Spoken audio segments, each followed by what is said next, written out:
दोस्तों, जैसा कि अगर आप सुपर टेट की तैयारी करेंगे तो तैयारी करने का सबसे पहला स्टेप होता है एक पूरे सिलेबस की जानकारी रखना कि आपके एग्ज़ाम्स में क्या क्या सब्जेक्ट हैं, क्या सिलेबस है, कितने नंबर का आपका क्वेश्चन आएगा, कितने आपके समय मिलेंगे। इन सारी बातों को ध्यान में रखकर ही आप किसी भी एग्ज़ाम की तैयारी कर सकते हैं। तो हम आज के वीडियो में सबसे पहले देखेंगे इसका संपूर्ण सिलेबस क्या है और ये जो सिलेबस होगा जो आपका लास्ट टाइम 2018 में जो आपका पेपर हुआ था कि उसी के अकॉर्डिंग हम लोग सिलेबस को डिस्कस करेंगे, क्योंकि जो नया सिलेबस है ये आपका नोटिफिकेशन आने पर ही पता चलेगा कि उसमें क्या चेंजेस हैं, कितने सब्जेक्ट और ऐड होंगे या कुछ और पैटर्न में चेंज होगा, तो उसकी जानकारी आपको तब पता चलेगा। तब तक हम लोग अपने पुराने सिलेबस के अकॉर्डिंग ही तैयारी को शुरू कर देते हैं और जब नया सिलेबस आएगा तब हम क्या करेंगे, उसकी नए सिलेबस को हम लोग डिटेल में फिर से देखेंगे अगर कुछ चेंजेस होता है तो।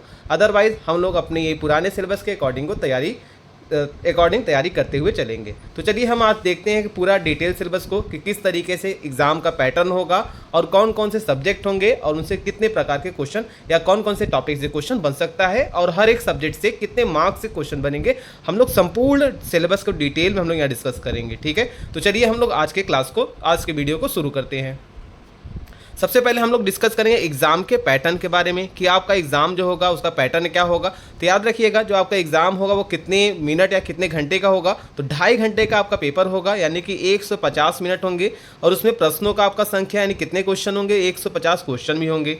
और आपको पता है कि आपका जो क्वेश्चन का फॉर्मेट कैसा होगा, तो MCQ फॉर्मेट में होगा। ठीक है, और हर एक प्रश्न के लिए आपको 1 अंक दिया जाएगा। तो यानी कि कुल आपके 150 अंक होंगे, 150 प्रश्न होंगे, 150 मिनट होंगे। यानी कि आपको हर एक क्वेश्चन को सॉल्व करने के लिए ऑन एन एवरेज 1 मिनट का समय मिलेगा। तो उसी के अकॉर्डिंग आप अपने सारे क्वेश्चन को पढ़ेंगे और अपना आंसर करेंगे। अच्छा, इसमें जो आपका विषय वस्तु एवं स्तर किस लेवल की डिफिकल्टी आएगी, तो याद रखिएगा जो आपके सब्जेक्ट होंगे, जो आपके नॉर्मल सब्जेक्ट होंगे, उनके आपके डिफिकल्टी लेवल होगा कक्षा 12 तक के लिए होगा। ठीक है, यानी क्लास 12 तक का आपका डिफिकल्टी लेवल होगा जो आपके सब्जेक्ट रहेंगे। और जो आपके साइकोलॉजी वाला पार्ट रहेगा वो आपके DLED स्तर के रहेंगे, यानी कि जो आप DLED में पढ़ते हैं अपने सारे सब्जेक्ट उससे क्वेश्चन रहेंगे, जैसे कि शिक्षा कौशल, बाल मनोविज्ञान, IT आपका सूचना प्रौद्योगिकी हो गया, जीवन कौशल प्रबंधन, अभिवृत्ति यानी एप्टीट्यूड हो गया, ये आपके DLED स्तर के रहेंगे। और जो आपके अन्य सब्जेक्ट रहेंगे जैसे हिंदी, संस्कृत, अंग्रेजी, विज्ञान, गणित, EVS, सोशल स्टडीज, ये सब क्लास 12 स्तर तक के रहेंगे। ठीक है, तो आपको इसी स्तर को ध्यान में रखकर अपनी तैयारी को करना है। चलिए अब हम लोग देखते हैं कि हर एक सब्जेक्ट से कितने क्वेश्चन और कितने नंबर के आपके क्वेश्चन आएंगे, उसको हम लोग डिस्कस करते हैं। तो देखिएगा जैसे सुपर टेट में आपके पास कितने क्वेश्चन, लगभग कितने सब्जेक्ट रहेंगे, तो 10 सब्जेक्ट रहेंगे, अप्रॉक्सीमेटली 10 सब्जेक्ट यहाँ पर आपको पढ़ने रहेंगे। अगर ऐसे अगर हम साइंस को ब्रेक करेंगे, साइंस में भी 3 पार्ट रहेंगे, लेकिन हम यहाँ पर साइंस को एक ही मानकर हम डिस्कस करते हैं। तो यहाँ पर आपके कितने हो जाएंगे, तो याद रखिएगा आपके लगभग जो है 10 सब्जेक्ट, या अगर हम ओवरऑल जोड़ लेंगे तो लगभग 14 सब्जेक्ट आपको यहाँ पर पढ़ने रहेंगे। ठीक है, तो चलिए हम लोग एक एक करके यहाँ पर डिस्कस करते हैं कि कितने मार्क्स के और कौन से सब्जेक्ट से किस टाइप के या कौन से टॉपिक से क्वेश्चन बनेंगे। जैसे अगर हम लैंग्वेज की बात करें, जो आपकी भाषा होगी या जो आपकी लैंग्वेज होगा, उस लैंग्वेज वाले पार्ट से आपके कितने क्वेश्चन बनेंगे, कितने मार्क्स से क्वेश्चन बनेंगे। याद रखिएगा जो आपका भाषा से आपका लगभग 40 मार्क्स का यानी 40 मार्क का क्वेश्चन बनेगा। तो हम कह सकते हैं यूपी में या यूपी के जितने एग्जाम्स होते हैं उसमें लैंग्वेज का पार्ट आता है, तो यहाँ पर आपको लगभग 40 मार्क्स देगा, यानी कि बहुत ही इंपॉर्टेंट आपका पार्ट हो जाएगा। और ये आसान होता है, जिससे आपको बहुत ही आसान क्वेश्चन देखने को मिलेंगे और इससे आप पूरे के पूरे मार्क्स भी हासिल कर सकते हैं। इसमें आपका कौन कौन सी भाषा रहेगी, तो आपका हिंदी रहेगा, संस्कृत या अंग्रेजी, यहाँ पर ऑप्शन दिया संस्कृत या अंग्रेजी में से। ठीक है, या फिर आप हिंदी के साथ संस्कृत तैयारी कर सकते हैं या हिंदी के साथ अंग्रेजी की तैयारी कर सकते हैं। और टोटल मार्क्स कितना रहेगा, 40 मार्क्स का रहेगा, यानी कि इससे 40 क्वेश्चन आएंगे। ठीक है, इसमें आपका क्या क्या टॉपिक हो सकता है, तो आपका ग्रामर वाला पार्ट में व्याकरण रहेगा, अपठित गद्यांश यानी अनसीन पैसेजेस रहेंगे। ठीक है, और आपके स्टैंजा यानी कि जो पैसेजेस आते हैं उससे क्वेश्चन तो रहेगा ही, साथ ही साथ आपके जैसे इंग्लिश में भी इसी तरीके का पैटर्न रहेगा और संस्कृत में भी इसी तरीके का पैटर्न रहेगा। इसमें आपको मेजर पार्ट आपका क्या रहेगा, ग्रामर रहेगा, ग्रामर के बाद आपका अनसीन पैसेज देखने को मिलेगा। तो आपको इसी के हिसाब से अपने भाषा वाले यानी लैंग्वेज वाले पार्ट की तैयारी करनी है। दूसरा इसमें सब्जेक्ट हमारा है साइंस रहेगा, साइंस से आपका 10 मार्क्स का क्वेश्चन आएगा। अच्छा, इस साइंस में आपके तीनों जो आपका साइंस होता है, फिजिक्स आपका हो गया, केमिस्ट्री और बायोलॉजी, ये तीनों का मिलाकर आपका यहाँ पर 10 मार्क्स का क्वेश्चन बनेगा। ठीक है, और इस बात का ध्यान रखना है कि इसमें आपका जो कर सकते हैं तीनों का कॉमन टॉपिक, यानी कि हम जो डे टू डे लाइफ में हमारा साइंस का यूज होता है उनसे भी क्वेश्चंस रहेगा। फिजिक्स अगर हम देखें, गति हो गया यानी फोर्स, बल हो गया, ठीक है सर, मोशन, फोर्स, एनर्जी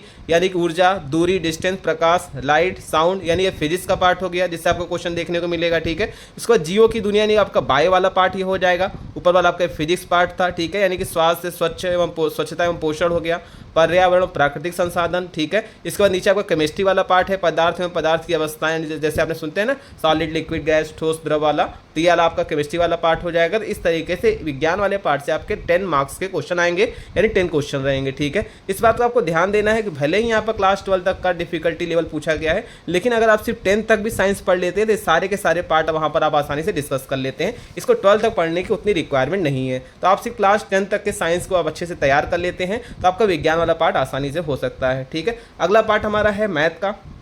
तो मैथ वाले में आपका 20 क्वेश्चन आएगा 20 मार्क्स का, ठीक है। इसमें आपके अलग अलग जगह से क्वेश्चन रहेंगे, यानी कि आपका अर्थमेटिक्स रहेगा आपका, ठीक है, यानी कि अंक गणित से रहेगा, बीज गणित से रहेगा, आपका ज्योमेट्री से रहेगा, आपके और अन्य पार्ट जैसे आपके स्टैटिक्स होते हैं जो हम लोग पढ़ते हैं ना सीडी, वहाँ पर साइकोलॉजी में भी पढ़ते हैं आपका, ठीक है। तो वहाँ से आपके सारे पार्ट जैसे औसत हो गया, अनुपात हो गया, ठीक है, क्षेत्रफल, गुणनखंड यानी कि आंकिक क्षमता, गणितीय संक्रियाएं, दशमलव, स्थानीय मान, भिन्न, प्रॉफिट लॉस हो गया, SICI, परसेंटेज, रेशो, ये सारे के सारे पार्ट जो आप लोग डिस्कस करते, मतलब जो आप लोग पढ़ते हैं जनरली वनडे एग्जाम्स में, वो सारे के सारे क्वेश्चन या फिर उस सारे टॉपिक से क्वेश्चन देखने को मिलते हैं। तो इसके लिए सबसे बढ़िया तरीका रहेगा कि आप SSC की तैयारी करने वाले कोई भी आप चैनल फॉलो कर सकते हैं या फिर कोई भी बुक आप फॉलो कर सकते हैं जो SSC का मैथ पढ़ाते हैं, वहाँ से आपका मैथ वाला सारा का सारा क्वेश्चन वहाँ पर या फिर सारे के सारे टॉपिक कवर हो जाएंगे। तो SSC वाले मैथ को यहाँ पर आप फॉलो कीजिएगा तो आपको यहाँ पर पूरा का पूरा मैथ वाला पार्ट डिस्कस, मतलब कि मैथ वाला पार्ट कवर हो जाएगा, तो वहाँ से आप मैथ की तैयारी कर सकते हैं, ठीक।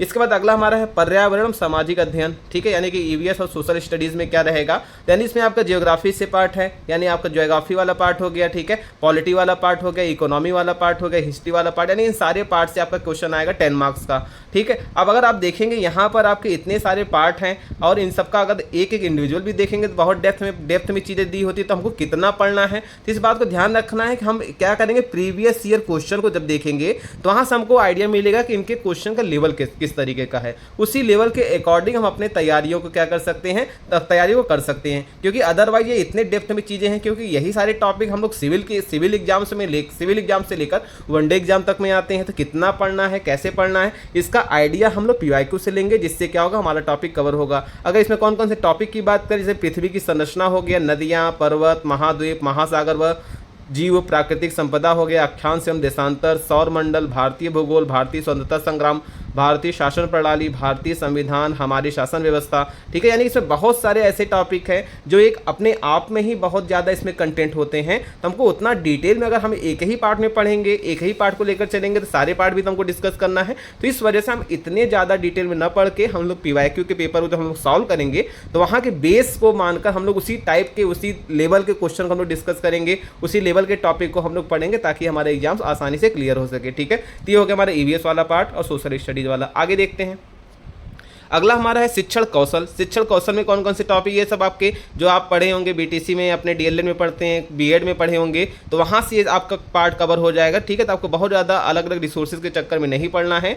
आप जो भी CTET वगैरह की तैयारी करते हैं तो वहाँ से भी क्वेश्चन आते हैं, तो अगर आप CTET UPTET एग्जाम्स की तैयारी किए होंगे तो वहाँ आपके जितने भी नोट्स बनाए होंगे उन सारी चीज़ों को अगर आप अपना रिवीजन करेंगे तो आपको आसानी से ये वाला पार्ट कवर हो जाएगा। इसमें शिक्षण कौशल हो गया, शिक्षण की विधियों एवं कौशल, शिक्षण अधिगम के सिद्धांत, वर्तमान भारतीय समाज एवं प्राथमिक शिक्षा, समावेशी शिक्षा, प्रारंभिक शिक्षा के नवीन प्रयास, शैक्षिक मूल्यांकन एवं मापन, ठीक है, आरेखिक पाठ्य कौशल, शैक्षिक प्रबंधन एवं प्रशासन, तो ये सारे आपका शिक्षण कौशल से हो गया। और बाल मनोविज्ञान में व्यक्ति विकास, बाल विकास एवं प्रभावित करने वाले कारक, सीखने की आवश्यकता की पहचान, पढ़ने के लिए वातावरण का सृजन करना, सीखने के सिद्धांत तथा कथा शिक्षण, ठीक है, कक्षा शिक्षण में इनकी व्यवहारिक उपयोगिता एवं प्रयोग, दिव्यांग छात्रों हेतु विशेष व्यवस्था, तो यानी कि हम कह सकते हैं हमारा CTET, ठीक है, CTET और UPTET में जितने हम लोगों ने तैयारी किया है वहाँ से अगर हम लोग इसको अच्छे से तैयारी कर लेते हैं, अच्छे से सारे नोट्स अगर बनाए होंगे, रिवाइज कर लेंगे, तो वहाँ से हम लोग इसका 20 नंबर की तैयारी कर सकते हैं। तो इसके लिए बेस्ट कंटेंट रहेगा CTET और UPTET के जितने भी नोट्स हैं, जितने भी आपके क्लास हैं, उसको आप अच्छे से रिवाइज कीजिएगा, तो वहाँ से आपका ये इनके सारे क्वेश्चन हो जाएंगे, ठीक। अगला हमारा और एक इम्पॉर्टेंट पार्ट है जो कि सबसे ज़्यादा सबसे ज़्यादा यानी कि लैंग्वेज के बाद सबसे ज़्यादा मार्क्स किसका आता है, किसका है हमारा जनरल नॉलेज और समसामयिक घटना, ठीक है, यानी कि करंट अफेयर की बात हो रही है यहाँ पर।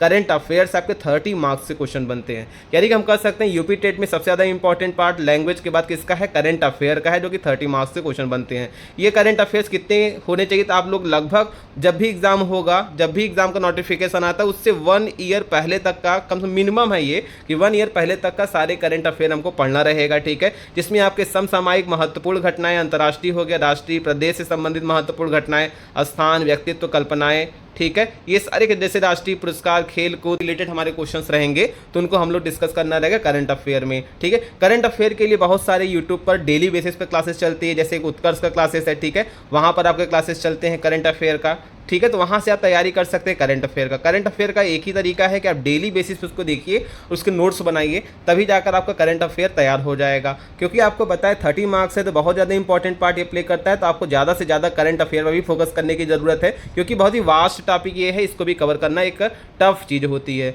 इस वजह से आपको करंट अफेयर को डेली बेसिस पे करना है। और कहाँ से करना है, तो आप कोई भी एक यूट्यूब पर करंट अफेयर के क्लास जो डेली बेसिस पर कराते होंगे वहाँ से उसको कीजिएगा और उसके नोट्स प्रॉपर मेंटेन कीजिएगा, ताकि आप उसको आसानी से डील कर सके, ठीक है।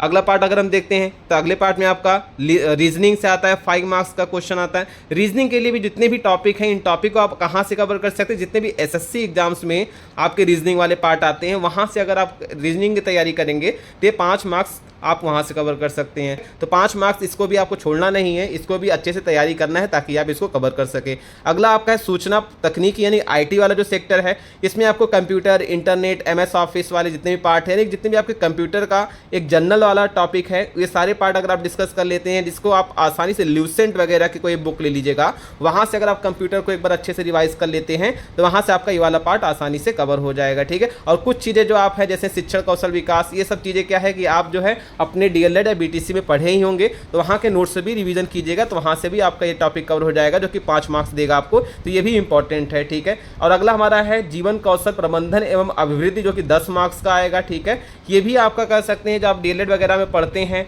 ठीक है, वहाँ से आपके टॉपिक कवर हो जाएगा। शिक्षा की भूमिका, जैसे कुछ टॉपिक लिखा ना, शिक्षा की भूमिका हो गया, ठीक है, व्यक्तिमित आरोग्य एवं नीति प्रेरणा हो गया, नेतृत्वकर्ता, मार्गदर्शक, परामर्शदाता, ठीक है। ये सब कुछ ऐसे टॉपिक है जो कि जनरली आप लोग अपने बीएड, डीएलएड में या बीटीसी में पढ़े होते हैं, तो वहाँ से इस टॉपिक को कवर कर सकते हैं। तो ये आपका लगभग क्या है कि आपके पूरे कह सकते पेपर का सिलेबस है, और कहाँ कहाँ से आपको इस टॉपिक को कवर करना मैंने आपको ये भी बता दिया है। और इस बात को आपको ध्यान देना है, क्योंकि ये वैकेंसी 2018 के लंबे इंतजार के बाद आएगी, तो यहाँ पर एक एक मार्क्स के लिए क्या है कि बहुत ज़्यादा कंपटीशन है। एक एक मार्क्स के बेस पर यहाँ पर आप हज़ारों या लाखों कैंडिडेट से पीछे जा सकते हैं। तो एक एक मार्क्स की तैयारी करने के लिए आपको हर एक पार्ट को बहुत ही अच्छे से फोकस होकर तैयार करना पड़ेगा। तो इस वजह से आप किसी भी टॉपिक को छोड़ नहीं सकते हैं, आप हर एक टॉपिक को उतने ही ज़्यादा कंसंट्रेटेड के साथ पढ़ना पड़ेगा जितना आपके लिए इंपॉर्टेंट है, ठीक है, जितना आपके लिए नौकरी इंपॉर्टेंट है। तो इस वजह से सारे पार्ट को आप बहुत फोकस होकर पढ़िएगा, ठीक है। हम अपने चैनल पर इसके सारे पार्ट की डिटेल में तैयारी भी कराएंगे, ठीक है, ताकि आप उसको आसानी से तैयार कर सकते हैं, अपना एक सीट पक्का कर सकते हैं। तो आज की वीडियो में बस इतना ही। हमने आपके आज के वीडियो में पूरे डिटेल सिलेबस को डिस्कस किया है। वीडियो में हम कुछ अगले वीडियो हम स्ट्रैटेजी के साथ किस तरीके से हम सुपर टेट की तैयारी कर सकते हैं उसका वीडियो डालेंगे। आप लोग वीडियो को देखिएगा। अगर आपको वीडियो अच्छा लगता है उसको लाइक कीजिएगा, सब्सक्राइब कीजिएगा, कमेंट कीजिएगा। धन्यवाद।